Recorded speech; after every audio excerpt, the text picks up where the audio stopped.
Don't do shadow work anymore. Do this instead. I've been studying the mind for 16 years now, and one of the main things that I've really studied is how language impacts us.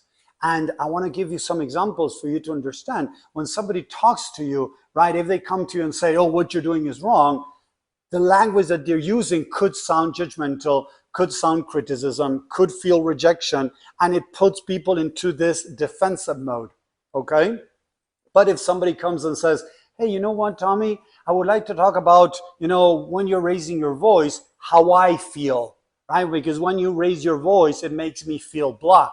Now, I might not feel so, in a way, judged, criticized, rejected, and I might be open to listening to what the other person has to say. So think about how you react when how people communicate, right? So what does that have to do with shadow work? When we think about shadow work or, finding our darkness, a lot of people shut down to that and don't want to do it because they feel threatened by the idea that they're going to find some flaw, something bad within them, shadow work or dark work, right?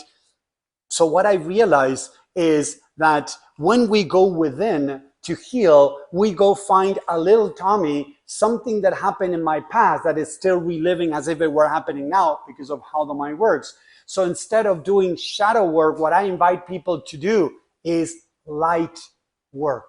Why? Because when you go within, go find little Tommy, that is a part of my light. That is a part of who I am. That has maybe a cloud, a language, a belief that thinks that he's not good enough, that he's not worthy, that he's not lovable. Something happened during childhood that part of me got stuck in time, but it's still light. The book could be covered a little bit in that mental fog because of something that happened to him, but it's still light.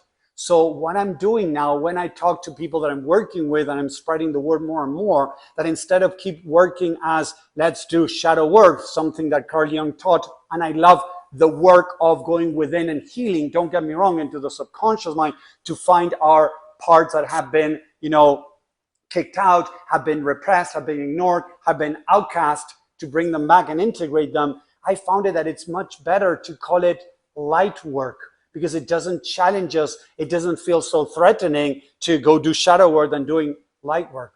So I hope that makes sense. Check it out. Let me know in the comments what you think. And if you want to learn more how to do light work, how to integrate the parts of you from the past that are unresolved, check the link in my profile that I share free training with insight and tools to start making changes. Thank you very much. Let me know what you think.